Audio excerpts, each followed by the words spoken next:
नहीं, ऐसा नहीं हो सकता, रोते और चिल्लाते हुए शनाया कहती है। उसके हाथों से फोन तक छूट जाता है और वो बिस्तर पर गिर जाती है।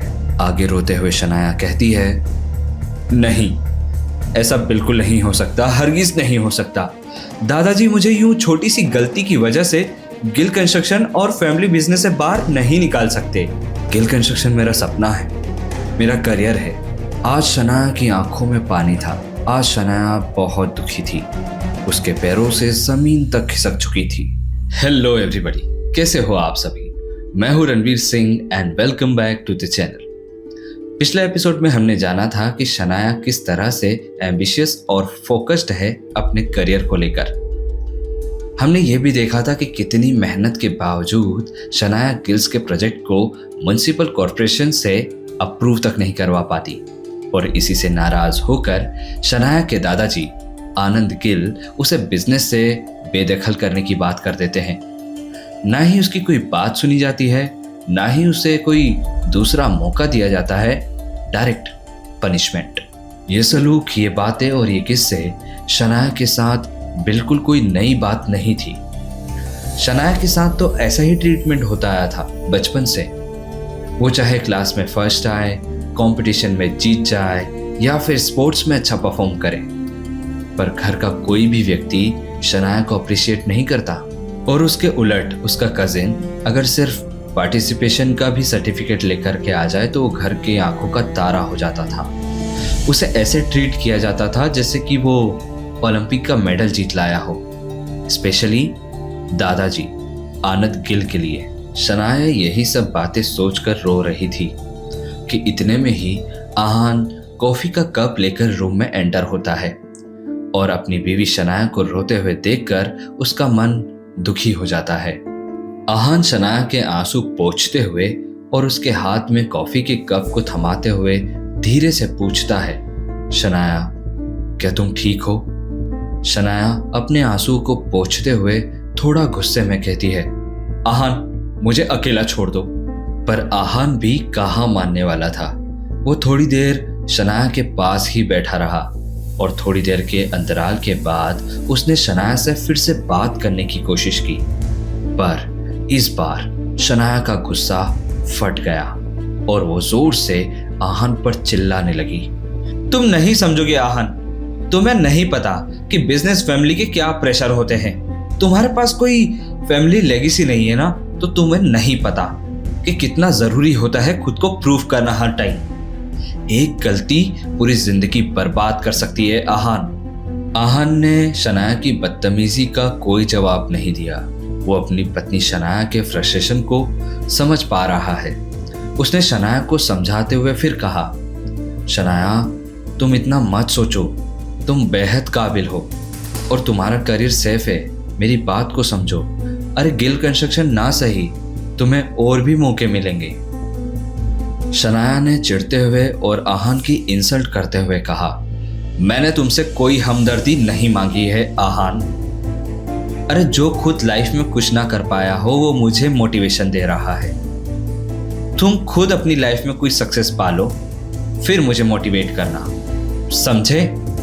इतना कहकर शनाया वहां से गुस्से में धड़धड़ाती हुई चली गई।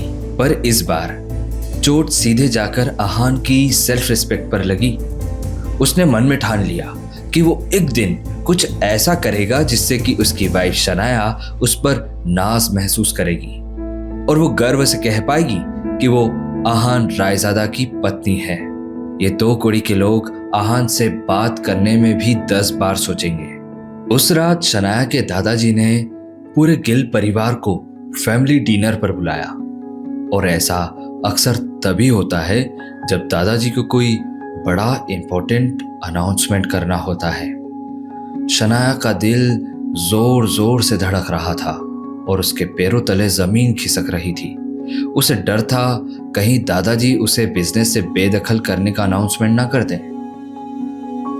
शनाया ने दादाजी से जैसे तैसे बात करने की कोशिश की, पर उसके दादाजी उसे एक और मौका देने में कोई रुचि नहीं दिखा रहे थे। शनाया ने दादाजी से बात करने की कोशिश की, लेकिन आप मेरी बात तो समझिए दादाजी, मुझे सिर्फ एक मौका दे दीजिए, मैं प्रोजेक्ट वापस लेकर के आऊंगी। आहान ने अपनी हंसी को छुपाया और शनाया की इंसल्ट करते हुए बोलने लगा, अरे बस करो शनाया, कितनी इंसल्ट करवाओगी खुद की? अरे तुम्हें क्लियर समझ आ रहा है तुमसे नहीं हो पाएगा। अपनी कजिन शनाया की खिल्ली उड़ते हुए देख शगुन भी कहाँ पीछे रह पाती। शगुन भी बीच में बोल पड़ी, अरे हाँ शनाया, देखो ऐसा है कि बिजनेस लीडरशिप हर किसी में नहीं होती, इसे एक्सेप्ट करो। शौर्य ने अपनी हंसी को छुपाते हुए कहा, बस भी करो शनाया, कितना इंसल्ट करवाओगी खुद की? अरे क्लियरली समझ आ रहा है तुमसे नहीं हो पाएगा। अपनी वाइफ शनाया को इतना लाचार और उदास देख आहान से रहा नहीं गया। वो ना चाहकर भी बीच में बोल ही पड़ा, एक मिनट शौर्य शगुन, तुम लोग इतना नेगेटिव क्यों हो रहे हो? अगर दादाजी शनाया को एक चांस दे भी दें तो क्या ही दिक्कत है, क्या फर्क पड़ जाएगा? तभी दादाजी ने अपनी चुप्पी तोड़ दी और कहने लगे, शनाया तुम घर बैठो, तुमसे ये हैंडल नहीं होगा।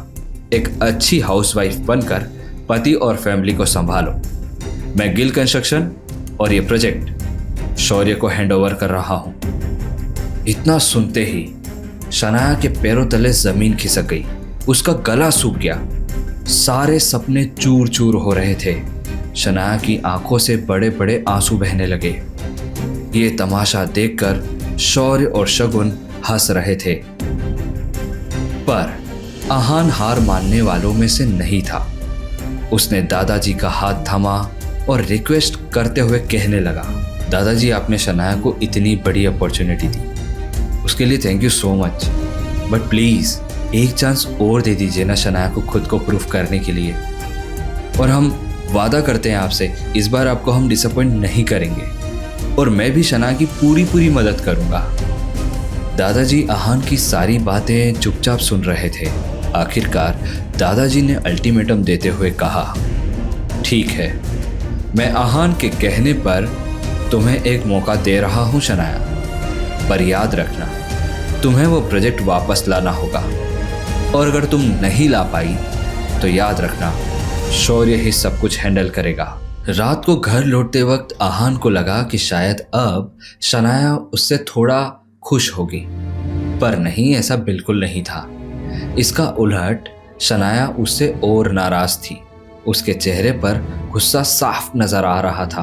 वो गुस्से में चिल्लाते हुए आहान से कहने लगी, क्या जरूरत थी दादाजी के सामने इस तरह गिड़गिड़ाने की, और हर वक्त आपको हर सिचुएशन में हीरो क्यों बनना होता है?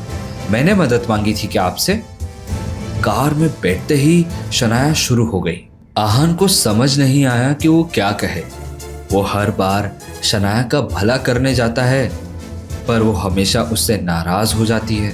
अगले ही दिन आहान और शनाया म्युनिसिपल कॉर्पोरेशन के ऑफिस पहुंच गए। उन्होंने सोचा था कि वे अप्रूवल अथॉरिटी से बात कर प्रोजेक्ट अप्रूव करवाएंगे और घर लौट जाएंगे, पर लाइफ इतनी आसान कहाँ। शनाया को लगने वाला था एक बहुत बड़ा झटका, जब उसका अतीत उसके सामने आकर खड़ा होगा और उससे हर उस बात का हिसाब मांगेगा जो उसने अपने पास्ट में की है। आहान और शनाया म्युनिसिपल कॉर्पोरेशन की मेन बिल्डिंग में घुसे ही थे कि अचानक से उन्हें वहां शौर्य मिल जाता है। शौर्य को देखने के बाद शनाया का चेहरा लाल हो जाता है। वो गुस्से में शौर्य से कहती है, मैं सब जानती हूँ, मेरे प्रोजेक्ट के अप्रूवल ना होने के पीछे तुम्हारा ही हाथ है ना। आहान शौर्य हंसते हुए कहता है, तुम्हारा प्रोजेक्ट, देखते हैं कब तक ये तुम्हारा रहता है। इतना कहकर शौर्य वहां से चला गया।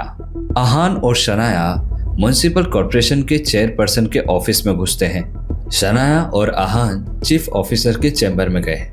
आहान जैसे ही अंदर दाखिल होता है, वो ऑफिसर को देखकर सोचने लगता है। उसे वो चेहरा जाना पहचाना लगने लगता है। आहान को याद आता है कि उसने इस ऑफिसर को शौर्य की बर्थडे पार्टी में देखा था। शनाया टेबल पर अपनी फाइल्स को रखते हुए ऑफिसर को समझाते हुए कहती है, सर, हमने बिल्डिंग के कंस्ट्रक्शन में एक एक रूल फॉलो किया है।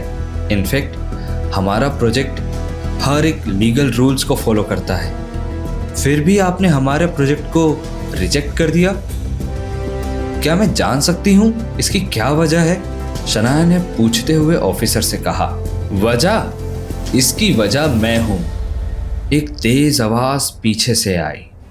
शनाया चौंक गई। एक औरत धड़धड़ाती हुई चैम्बर के अंदर दाखिल हुई और उसने आगे शनाया को घूरते हुए कहा, तुम्हारा प्रोजेक्ट मैंने रिजेक्ट करवाया है, पहचाना मुझे? शनाया की आंखें खुली की खुली रह गई। उसने कहा, यामिनी तुम? शनाया की हालत ऐसी हो गई थी जैसे उसके शरीर में खून सूख गया हो, काटो तो खून भी ना निकले। वैसे कौन थी ये कामिनी और क्यों ये शनाया को बर्बाद करना चाहती है? दरअसल कामिनी और शनाया एक टाइम पर दोस्त हुआ करते थे, पर शनाया जितनी आज करियर फोकस और हार्ड वर्किंग है उतनी पहले नहीं हुआ करती थी। कॉलेज के दिनों में तो वो बेहद ही अय्याश और बिगड़ैल लड़की थी जिसे लोगों की बेइज्जती करने में मज़ा आता था और वो कोई भी मौका नहीं छोड़ती थी अपनी दोस्तों को नीचा दिखाने में। यहाँ तक कि उसने अपनी बेस्ट फ्रेंड को भी नहीं छोड़ा। जब कामिनी की शादी फिक्स हुई तो उसने उसके हस्बैंड को बेरोजगार तक कहा था और यहाँ तक कि उसने उसकी मिडिल क्लास परवरिश पर भी मजाक उड़ाया था। शनाया कदम कदम पर अपनी दोस्तों को नीचा दिखाया करती थी। कामिनी की शादी के बाद कामिनी दूसरे शहर चली जाती है और यहीं से इन दोनों की दोस्ती भी टूट जाती है। इतने सालों के बाद कामिनी को अपने सामने देखकर शनाया थोड़ी हैरान हो जाती है और अपने आप को संभालते हुए कहती है, कैसी हो कामिनी? कामिनी शनाया को गुस्से में घूरते हुए ही कहती है, मैं तो ठीक हूँ शनाया, पर शायद तुम नहीं हो। एम आई राइट? और जिससे तुम ये अप्रूवल की भीख मांग रही हो ना, ये मेरे हस्बैंड हैं। हाँ, वही जिनको तुमने बेरोजगार कहकर जिल्लत किया था। यामिनी मानो गुस्से में आग उगल रही थी। शनाया माफी मांगते हुए कामिनी से कहती है, कामिनी प्लीज पुरानी बातों को जाने दो ना। I am really sorry. मुझे पता है कि मैं उन दिनों बहुत एरोगेंट और बदतमीज लड़की थी, पर यकीन करो मुझे आज भी शर्मिंदगी महसूस होती है। कामिनी का हाथ थामते हुए शनाया ने कामिनी से कहा, ऐसे कैसे जाने दो? हम मिडिल क्लास लोगों की यही तो खास बात है कि हम एहसान और बेइज्जती बराबर याद रखते हैं। शनाया के हाथ को झटकते हुए कामिनी ने कहा। आहान और शनाया दोनों इस बात को समझ चुके थे कि अब प्रोजेक्ट को अप्रूव करवाना मुश्किल है, क्योंकि यहाँ लॉजिक की बात नहीं, इमोशन की बात है। और अनफॉर्चुनेटली शनाया ने सचमुच बहुत लोगों का मन दुखाया है। शनाया का बीच बचाव करते हुए आहान कामिनी से कहता है, कामिनी जी प्लीज इतनी पुरानी बातों को जाने दीजिए ना, और इतनी पुरानी बातों को लेकर ऐसे प्रोजेक्ट रिजेक्ट करना सही नहीं है, क्योंकि इसके पीछे बहुत सारे लोगों की रोजी रोटी का सवाल है। आहान की बातें सुनकर ऐसा लग रहा था कि जैसे कामिनी पिघल जाएगी, पर कामिनी जोर से हंसने लगी और कहा, देखो ना आहान, किस्मत भी क्या गजब खेल खेलती है। ये जो तुम्हारी वाइफ है ना, द ग्रेट शनाया गिल, ये हम मिडिल क्लास लोगों के पास बैठना तक पसंद नहीं करती थी। इन्हें हमसे घिन आती थी और हमारी बेइज्जती किया करती थी। यही शनाया गिल हमसे इसलिए नफरत करती थी क्योंकि हम इनकी तरह चांदी का चम्मच मुंह में लेके पैदा नहीं हुए थे। और देखो वक्त ने कैसा रंग बदला कि आज यही शनाया गिल हमारे सामने हाथ जोड़कर रिक्वेस्ट कर रही है। कामिनी की हंसी शनाया के कानों में चुभ रही थी। शनाया कुछ भी नहीं बोल पा रही थी। शनाया सोच रही है कि किस तरह से उसकी गलतियों ने आज उसके करियर को दांव पर लगा दिया।